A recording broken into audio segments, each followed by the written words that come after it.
네, 우리 또 설교자도 마이크를 쓰라고 하는 또 정부 지침이 내려와서 네, 이번 주부터 저도 마이크를 쓰고 설교를 하게 되었습니다.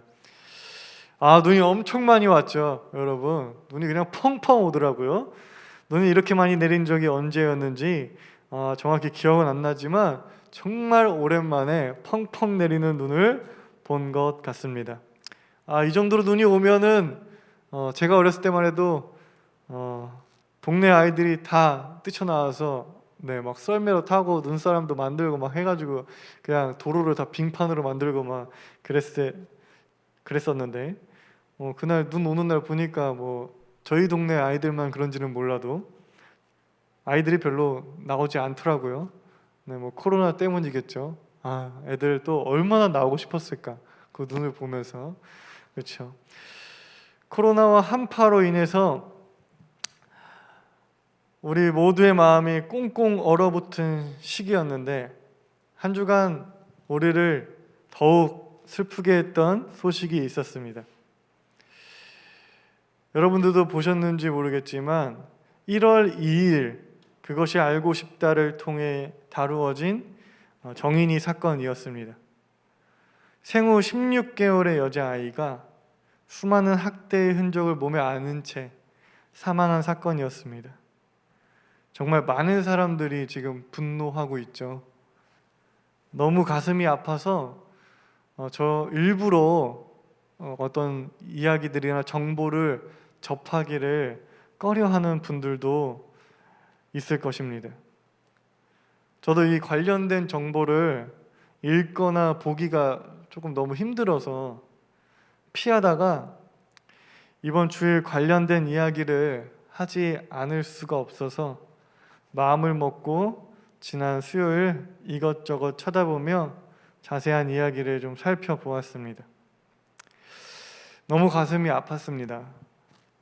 물론 양부모에 대한 분노 또한 참을 수 없을 정도로 치밀어 올랐죠.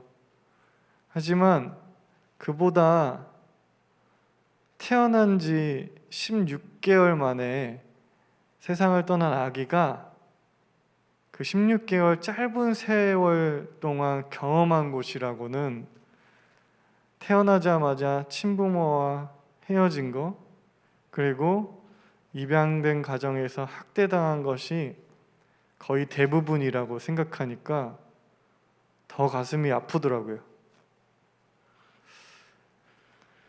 1년 4개월이란 짧은 세월을 살다 갔지만 부디 천국에서는 정말 많은 사랑을 받았으면 좋겠다는 생각을 합니다.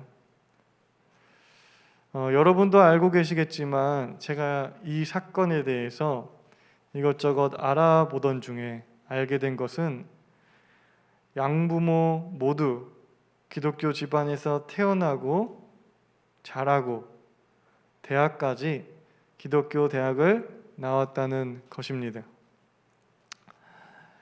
즉 그들은 생의 거의 대부분을, 아니 생의 모든 시간을 기독교 문화에서 기독교 교육을 받으며 자랐고 살았습니다.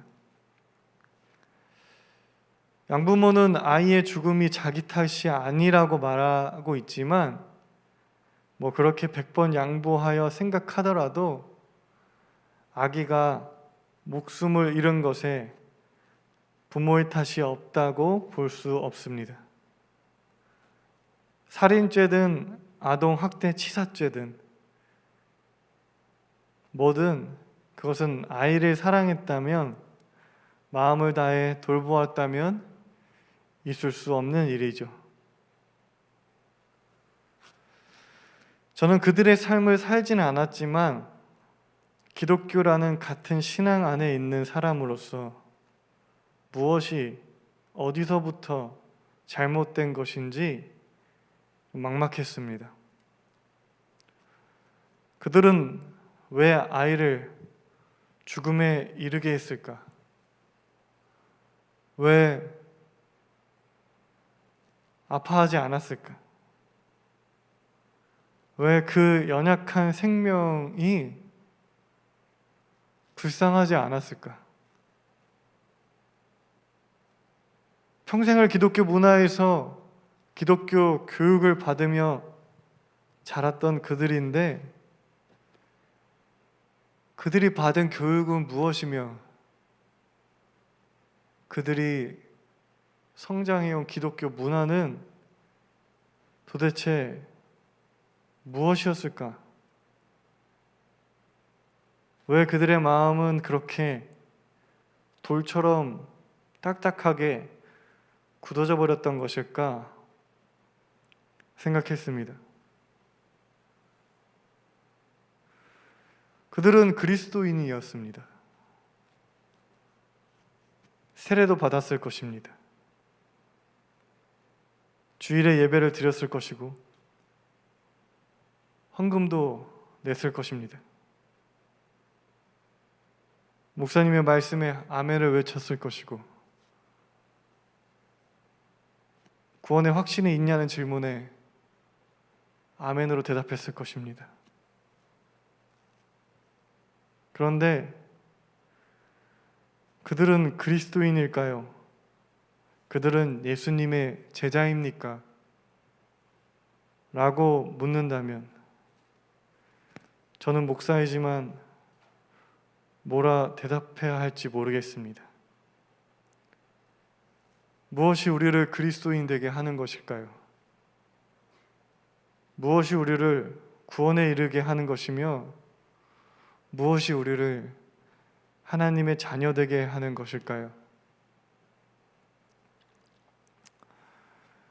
제가 이런 말을 하니까 누구는 이렇게 말할 수도 있을 것입니다. 너는 죄 안 짓냐? 너는 깨끗하냐? 아니요, 저도 죄를 짓죠. 저도 미워하고 분노하고 시기하고 질투합니다. 때론 거짓말도 합니다. 화내고 욕하고 싸울 것 같은 경계에 항상 서 있습니다. 우리 모두는 죄인이고 누구나 죄를 지을 수 있습니다. 그렇다면 단순히 죄를 짓지 않는다고 진정한 그리스도인이 되는 것일까요? 아무도 만나지 않고 집에만 있으면 죄 지을 일도 없어요. 그렇게 세상과 단절하고 골방에 들어가서 혼자 산다면, 그렇게 죄 안 짓고 산다면 그리스도인이 되는 것일까요? 그렇지 않죠. 죄를 짓지 않는다고 그리스도인이 되는 것은 아닙니다. 진정한 그리스도인이란 예수님의 말씀을 행하는 사람들입니다. 행하는 사람들, 무언가를 하는 사람들, 뭘 하지 않는 사람들이 아니라 뭔가를 하는 사람들을 그리스도인이라고 합니다. 그리고 그리스도인이 행해야 하는 것은 여러분이 다 알고 있듯이 사랑입니다. 그리스도인은 예수님의 말씀을 따라 이웃을 내 몸처럼 사랑하려고 애쓰는 사람들입니다. 사랑이 있기에 우리는 싸울 때도 있지만 화해하고 용서합니다. 사랑이 있기에 시기하고 질투할 때도 있지만 양보하고 겸손하고자 애를 쓰죠. 거짓말할 때도 있지만 사랑이 있기에 양심에 괴로워하고 결국엔 진실을 고백합니다. 그렇게 우리는 사랑이 있어서 미안해하고 회개하고 후회합니다. 하지만 사랑이 없으면 괴롭지 않습니다. 사랑이 없으면 상대에게 미안해하지 않고 나의 행동을 후회하지 않습니다. 그래서 진정한 그리스도인이란 사랑해야 하고 사랑 때문에 자신의 잘못과 죄에 괴로워하는 사람들인 것입니다. 죄를 안 짓는 것이 아니라 사랑하고 죄를 짓더라도, 잘못을 하더라도 그 잘못에 괴로워하고 찔려하는 것이 그리스도인인 것입니다. 사랑이 없어서 상대에게 상처를 주고도 미안해하지 않고 상대의 아파하는 모습을 보면서 괴로워하지 않는다면 그 사람은 훗날에는 어떻게 변화될지 몰라도 그 순간 지금 당장은 그리스도인이라고 말하기 어렵습니다. 사람들은 사랑에 대해 너무 어렵고 복잡하게 생각하곤 합니다. 특히 그리스도인들은 사랑에 대해 생각할 때 예수님처럼 누군가를 위해 십자가에 못 박혀 죽는 정도는 돼야지 사랑이라고 생각하는 경우가 많습니다. 하지만 그것은 사랑이 얼마나 커지느냐의 문제이지 그 정도는 돼야 사랑이라는 생각은 잘못된 생각입니다. 사랑은 빛과 같습니다. 작은 빛이라 하여 빛이 아니다 말할 수 없습니다. 작은 빛이든 큰 빛이든 모든 빛은 어둠을 밝힙니다. 사랑도 마찬가지입니다. 작던 크던 누군가의 일에 진심으로 기뻐하고 누군가의 슬픔에 진심으로 슬퍼한다면 그것은 사랑인 것입니다. 그래서 누구한테 그런 마음으로 카톡 하나라도 보내고 전화 한 통이라도 하면 그것도 사랑인 것이죠.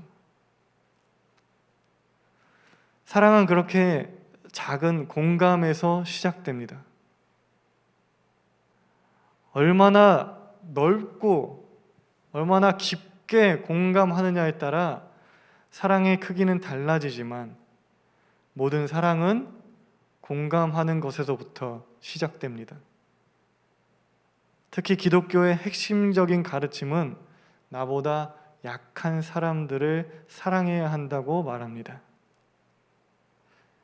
나보다 약한 존재들의 아픔에 공감하라는 것이 예수님의 핵심적인 가르침입니다. 오늘 본문은 죽은 사람을 살리는 예수님의 놀라운 이적을 기록하고 있습니다. 이 이야기는 누가의 특별한 이야기인데요. 마태, 마가, 누가는 모두 예수님의 어떤 역사적 행적을 기록하고 있기 때문에 조금씩 내용이나 순서가 다를 수는 있어도 중복되는 이야기들이 꽤 있습니다. 하지만 반대로 그 책에만 나오는 고유한 이야기도 있습니다. 그러한 내용을 특수자료라고 하는데 오늘 읽은 본문이 바로 누가복음에만 기록되어 있는 누가의 특수자료입니다. 예수님이 나인성이라는 성에 들어가실 때 때마침 장례 행렬이 성 밖으로 나오고 있었습니다. 당시의 관습에 따르면 시신은 성 밖에 묻어야 했기 때문에 아마도 관을 들고 사람들이 성 밖으로 나온 것으로 보입니다. 그 장례 행렬은 한 젊은 남자의 장례였습니다. 누구나 맞이해야 하는 죽음이기에 특별할 것 없을 수 있었으나 이 죽음은 예수님의 마음을 움직였습니다. 죽은 남자는 과부의 아들이었기 때문입니다. 그 여인은 남편을 잃었고 유일한 가족이었던 아들마저 잃었습니다. 여인은 세상에 홀로 남겨졌습니다. 어떤 느낌이었을까요? 성경의 이야기지만 여인의 심정을 헤아려 보면 가슴이 아픕니다. 모든 희망, 삶의 작은 빛마저 꺼져버린 그런 느낌이었겠죠. 세상이 정말 다 무너져 내리는 그런 느낌이었을 것입니다. 더욱이 여성이 온전한 인격으로 인정받지 못했던 시절임을 감안하면 그 여인의 그 캄캄함은 정말 아무리 헤아려 보아도 그 이상이었을 것입니다. 예수님은 관에 손을 대시고 죽은 아들을 살리십니다. 이 이적이 굉장히 놀라운 것은 죽어있는 사람을 살리신다는 것인데, 죽어가는 사람이나 방금 목숨을 잃은 사람이 아닌 장례 일정을 거의 다 마무리하고 이제 묻으러 그 가는 길에 사람을 살리신 것이죠. 성경에는 많은 놀라운 일들이 있지만 그중 가장 놀라운 이적이라고 해도 과언이 아닐 것입니다. 그런데 더 특별하고 우리가 더 집중해야 하는 것은 이 놀라운 이적을 행하시게 된 예수님의 동기입니다. 왜 예수님은 그 청년을 살리셨나? 그 동기가 다른 이적 사건들과 조금 차이가 있습니다. 다른 이적 사건들에서처럼 예수님은 누군가의 믿음 때문이라거나 누군가의 요청에 의해서 그 아들을 살리시지 않으셨습니다. 예수님이 죽은 아들을 살리셨던 이유는 한 가지, 여인을 가엾게 여기셨기 때문이었습니다. 예수님은 그 여인을 보시고 마음이 아프셨습니다. 성경은 13절 이렇게 기록하고 있습니다. 주님께서 그 여자를 보시고 가엾게 여기셔서 말씀하셨다. 울지 말아라. 보통 이런 이적 이야기에서 강조되는 것은 누군가의 믿음이나 예수님의 권능입니다. 하지만 오늘 본문은 그보다 예수님의 인간적인 면, 함께 아파함에 집중하고 있습니다. 바로 앞에 있는 오늘 읽은 본문의 바로 앞 이야기만 비교해 보더라도 그렇습니다. 바로 앞의 이야기가 백부장의 종을 낫게 하신 이야기거든요. 거의 죽게 된 자신의 종을 살려달라는 백부장은 예수님한테 직접 오실 필요도 없다고, 그냥 말씀만 해달라고. 그랬더니 예수님이 백부장의 믿음을 보시고 그의 종을 구원하시죠. 그런데 과부의 아들을 살리신 데에는 누군가의 믿음도 누군가의 요구도 어떤 가르침도 전제되어 있지 않습니다. 오로지 여인의 상황에 가슴 아파하셨고 예수님은 아들을 살리셨습니다. 가장 놀라운 일이 일어나게 된 원인이 예수님의 가엾게 여기시는 마음 때문이었던 것입니다. 이 점은 우리에게 분명한 메시지를 전합니다. 그리스도인에게 반드시 필요한 것, 그것은 바로 가엾게 여기는 마음입니다. 죽은 사람을 살리는 놀라운 일은 예수님만 하실 수 있는 일이죠. 하지만 그 놀라움의 시작은 가엾이 여기는 마음이었습니다. 그리고 그 시작은 누구나 할 수 있는 것입니다. 사랑은 빛과 같다고 말씀드렸습니다. 태양처럼 밝아야 빛이 아니듯 작다고 하여 사랑이 아닌 것이 아닙니다. 작아도 상관없습니다. 작은 불빛이 많이 모이면 태양처럼 빛날 수 있는 것입니다. 나 혼자 죽어가는 사람을 살리는 일은 크고 부담스러운 일이고 불가능한 일일 수 있습니다. 하지만 우리들에게 누군가를 가엾게 여기는 마음이 있다면 그 작은 마음들이 모여서 그리스도의 이름으로 우리는 죽어가는 누군가를 살릴 수 있습니다. 지난해 보호자가 집을 비운 사이에 라면을 끓여 먹다가 집에 불이 나서 화상을 크게 입었던 그 초등학생 형제 이야기 다들 아시죠? 많은 사람들이 그 아이들을 가엾게 여겼습니다. 결국 동생은 세상을 떠났지만 형은 다행히도 퇴원을 했다고 합니다. 그리고 사람들이 모아준 후원금은 치료비와 재활비, 그리고 성형과 심리치료에 사용된다고 합니다. 많은 이들의 가엾게 여기는 마음이 그 형이라도 그 형의 한 생명을 살려낸 것이죠.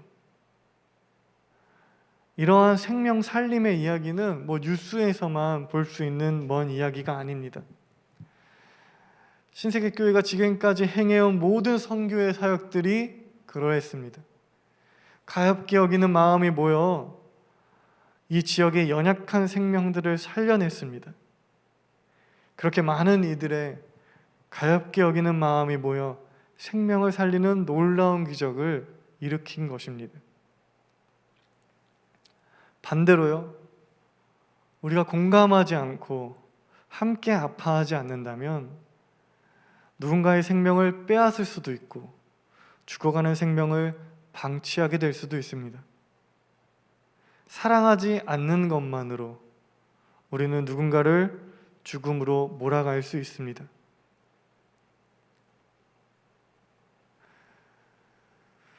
정인이 아픔에 조금만 함께 했다면, 16개월 아기를 조금만 가엾게 여겼다면 정인이는 세상을 떠나지 않을 수 있었을 것입니다. 저는 여러분들에게 많은 것을 바라거나 많은 것을 요구하고 싶지 않습니다.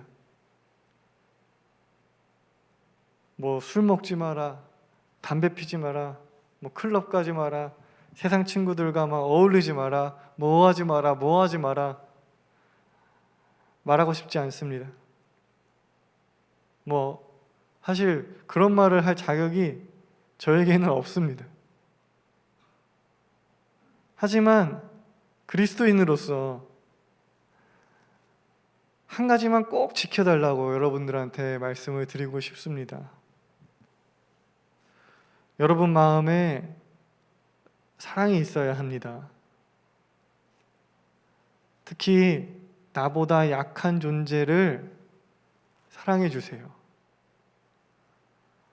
말씀드렸듯이 사랑은 어려운 것이 아닙니다. 나보다 약한 존재의 아픔과 어려움에 공감하고 가엾게 여겨주세요. 우리 살은요, 조그만 가시 하나에 찔려도 쓰라리고 아픕니다. 괜찮아 하고 모른 척 하려고 해도 계속 신경이 쓰이죠. 그런 마음으로 우리가 이 세상을 살아갔으면 좋겠습니다. 그런 마음이 그리스도인입니다. 잘못하더라도, 싸우고 다투고 미워했다고 하더라도 그것이 계속 신경이 쓰여서 결국 화해하고 후회하고 미안해하는 그런 살 같은 마음이 우리의 마음이었으면 좋겠습니다. 그런 문화가, 그런 교육이 바로 기독교인 것입니다. 우리 함께 주님의 마음을 우리에게 달라고, 하나님, 내가 정말 잘못도 많이 하고 실수도 많이 하지만 하나님, 정말 연약한 생명들을 보면서 안쓰러워하고 가엾게 여기면서 살겠노라고 다짐하며 함께 기도했으면 좋겠습니다.